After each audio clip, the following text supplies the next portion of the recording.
चक्रवर्ती शर्मा जी, मंच पर विराजमान सभी नेतागण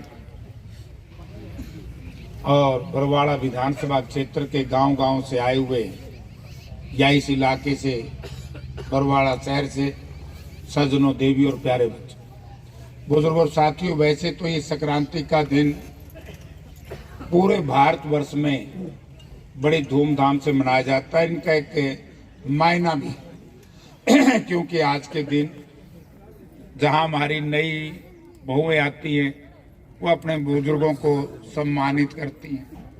दूसरा ये भी है, संक्रांत आज जाडा जाट संक्रांत आएगी, अब जाडे का भी धीरे धीरे प्रकोप कम होता जाएगा। कई तरह के इतने मायने, लेकिन आज राजेंद्र ने हमसे यही कहा था कि मैं जलपान करवाऊंगा। हमने थोड़ा मेरा तो भाषण करवा वाला पारा तो नहीं होता भाई, आवेंगे और खा पी के जलेबी चले जाएंगे,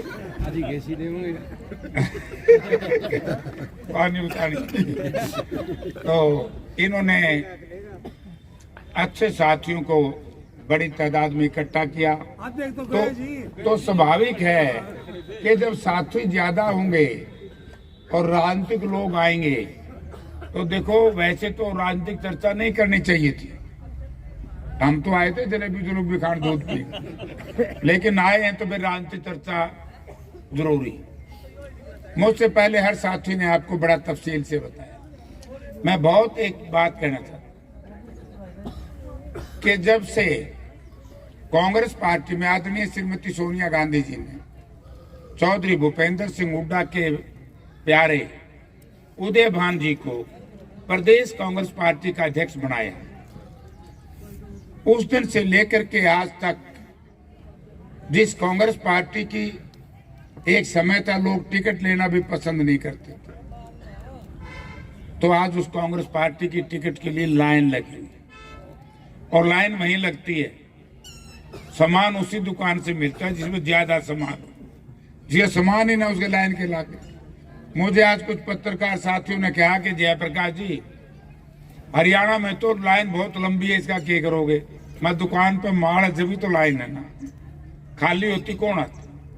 मुझे याद है कि एक जमाना था 1996 में भारतीय जनता पार्टी की कोई टिकट लेने वाला नहीं था, और फिर 2014 के बाद ये जमाना आया कि भारतीय जनता पार्टी की टिकट लेने के लिए लाइन लगी 19 में। लेकिन आज फिर भारतीय जनता पार्टी की तरफ कोई जा ही नहीं रहा। आज सब के सब लोग कांग्रेस पार्टी की तरफ आ रहे हैं। वो श्रेय किसको जाता है? वो श्रेय जो हमारा शीर्ष नेतृत्व को जाता है। उसके साथ साथ आदमपुर बाई इलेक्शन हुआ था, और आदमपुर बाई इलेक्शन से पहले लोगों में चर्चा थी कि कांग्रेस पार्टी से पिछड़ा वर्ग और दलित समाज अलग है, नाराज है। लेकिन जिस तरीके से उदय भान जी के बढ़ने के बाद और भूपेंद्र सिंह हुड्डा जी ने, नौजवानों में दीपेंद्र सिंह ने, और हमारे जो साथी मंच पे बैठे और बहुत थे, हजार की तादाद में वहां पर काम शुरू किया, और वहां की जनता ने 53,000 वोट ही नहीं दिए, बल्कि एक जो मिथ्या थी लोगों में कि भी कांग्रेस पार्टी के खिलाफ SC/BC वर्ग है, उसके जब नतीजे आए तो ये देखा कि जितने SC बूथ थे टोटल में कांग्रेस पार्टी जीती, भाजपा हारी। और बैकवर्ड क्लासेस के जहां बूथ थे, गांव है डाणी मोहब्बतपुर, सारे जानते, सबसे बड़ा बैकवर्ड का क्यों यही है ना, नहीं जगान, तो वहां पर 130 वोट का फर्क है। जगान की जहां तक बात करते हैं 730 वोट से कांग्रेस जीती। ये जो हार है, मनोहर लाल जी बड़े खुश होके गए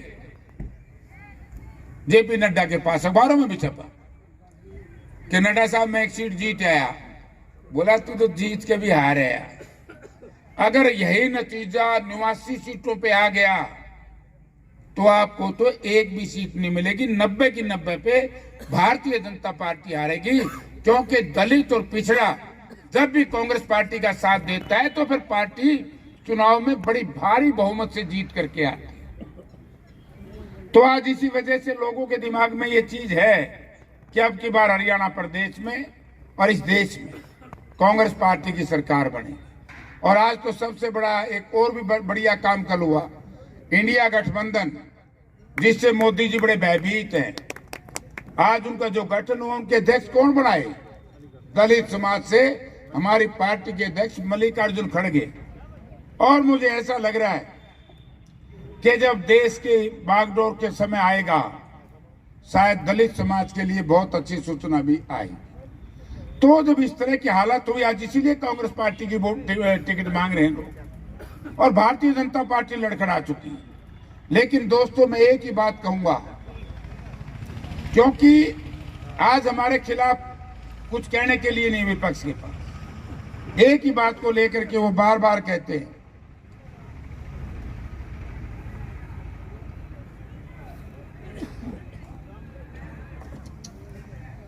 तो एक बात है, मैं कहना चाहता हूं, एक ही बात है जो आज के दिन राजस्थान का चुनाव का नतीजा आया। बहुत साथी ने कहा कि जयप्रकाश अब तो वहां पर कांग्रेस जीत गई, हम हार गए। न बीजेपी जीत गई, कांग्रेस हार गई। लेकिन मैं आप कार्यकर्ता लोग हैं, मैं आपसे एक ही बात कहना चाहूंगा, घर घर जाकर के अगर इन 5 चुनाव के नतीजों में सबसे बड़ी जीत हुई है वो कांग्रेस पार्टी की हुई है, क्योंकि तेलंगाना में कांग्रेस पार्टी को इतना प्रचंड बहुमत मिला। आज उस कांग्रेस पार्टी के प्रचंड बहुमत की वजह से जो दक्षिण भारत में वेस्ट बंगाल तक 225 सीटें बढ़ती हैं, नॉर्थ ईस्ट लगा करके 225 सीटों में तो बीजेपी की 25 सीट कौन है? 200 अकेली इंडिया गठबंधन के लोग आएंगे।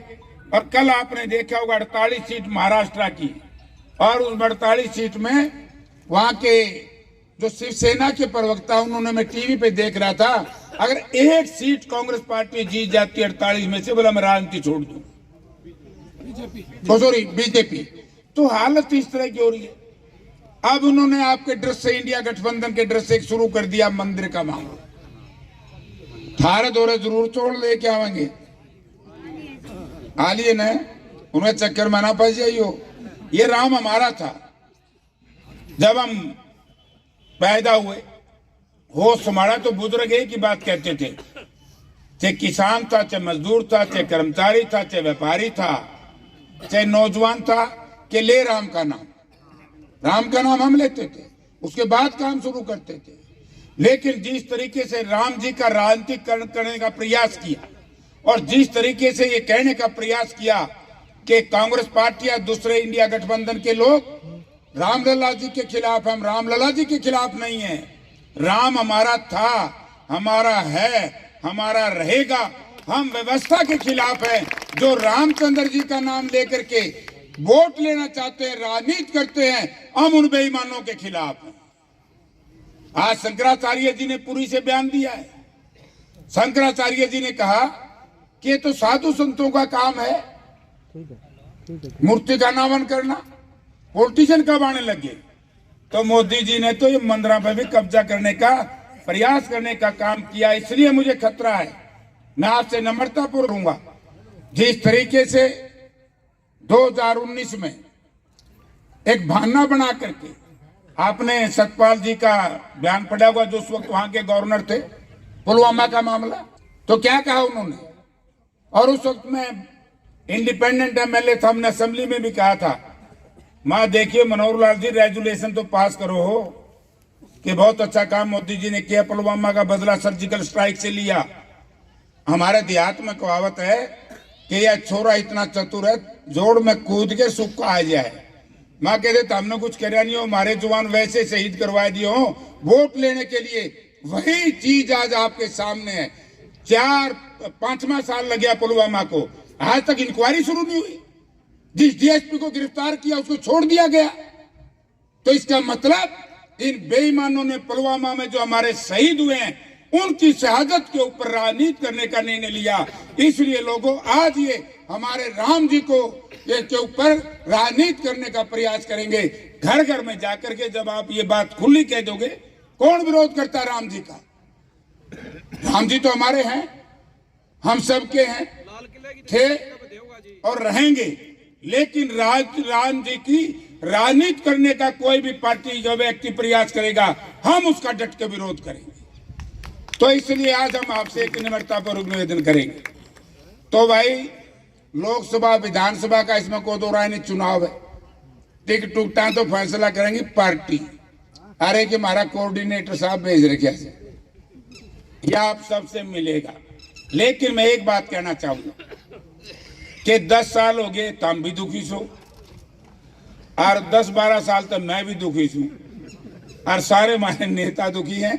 वरना आपको याद होगा चौधरी भूपेंद्र सिंह हुड्डा जब इस प्रदेश के मुख्यमंत्री थे, इस हिसार में कई थर्मल पावर प्लांट बरवाड़ा में लग रहे हैं, कई यूनिवर्सिटी बन रही है, कई हांसी रोहतक रेलवे लाइन को जोड़ा जा रहा है, कई चारों तरफ से एक्सप्रेस हाईवे बन रहे हैं, कई सीवरेज और वाटर सप्लाई का काम चल रहा है, लाखों बच्चों को रोजगार मिल रहा है। आज मैं दलित समाज के साथियों से रोजगार पे बात आ गई, मैं एक ही बात कहूंगा, आप बार बार हम सब लोग कहते हैं बाबा साहब भीमराव अंबेडकर जी ने संविधान बनाया, लेकिन उसको खराब और नष्ट करने का प्रयास कोई पार्टी कर रही है तो उसका नाम भारतीय जनता पार्टी है। जहां भारतीय जनता पार्टी ने संवैधानिक संस्थाओं के ऊपर कब्जा करने का काम किया, जहां भारतीय जनता पार्टी ने देश की सर्वोच्च न्यायालय के ऊपर भी विश्वास न करके जो चीफ इलेक्शन कमीशन में हमारे चीफ जस्टिस को भी हटवाने का काम किया, नौकरी जो दलित और पिछड़े वर्ग के साथियों को आरक्षण के माध्यम से मिलती थी कांग्रेस के राज में, आज इन्होंने जो ये कौशल रोजगार निगम के तहत नौकरियां दी रही हैं, इसमें मैं दलित और पिछड़े वर्ग के साथियों से कहना चाहूंगा, बहुत साथी यहाँ बैठे हैं कि घर घर में जाकर के समझा लो, ये तो एक कौशल रोजगार में आपका आरक्षण छीना है, उसके बाद ये छुट्टी करेंगे। और ये 1928 से लेकर के 1952 तक का समय इस देश में फिर लागू करना चाहते हैं। इस देश में पूंजीपति व्यवस्था के तहत हम पर ये राज करना चाहते हैं, यानी कि देश के साहूकार लोग हम लोगों को अपने साहूकारी के शिकंजे में फंसा करके फिर हमारा शोषण करेंगे जी। उसी मामले को लेकर के इन्होंने कानून बनाया था, 3 कृषि कानून, उसी मामले को लेकर के कौशल रोजगार योजना, हमारे बच्चों को रोजगार ना मिले, रिजर्वेशन ना हो, उसी तरह के ऊपर इन लोगों ने फौज में 4 वर्ष का समय किया। आप ये देखिए, बोला जहाज बहुत खरीद लिए, बड़ी ताड़ी बजाई होगी आपने, जहाज चलाएगा कौन? जो जहाज के पायलट है 4 साल में तो उसकी सफाई करने जानेंगे। अपने यहाँ पड़ोस में अपना ये हिसार ग्लाइडर चलते हैं, ग्लाइडर ही चलाता है 4-4 साल, फाइटर चला देंगे 4 साल में। वो जो नई तोपें इन लोगों ने खरीदी हैं, सारा ये गेम कमीशन का हो रहा है। लोगों, मैं तो एक बात कहूंगा आपसे कि कांग्रेस पार्टी जिस भाई को टिकट दे, टिकट का रौड़ा हो रहा था, और टिकट भी उसका बड़ी देख के देवेगी। जो लोगों की सेवा करेगा, जो लोगों में काम करेगा, माथा देख के कोई फैसला नहीं होना, और ना कहीं रिजर्वेशन है ना कहीं कोटा है। उन लोगों को टिकट मिलेगी जो जनता के बीच में समाएंगे और जनता के हृदय में काम करेंगे। यही बात मैं कहने के लिए आपके बीच में आया। आपका बहुत बहुत धन्यवाद।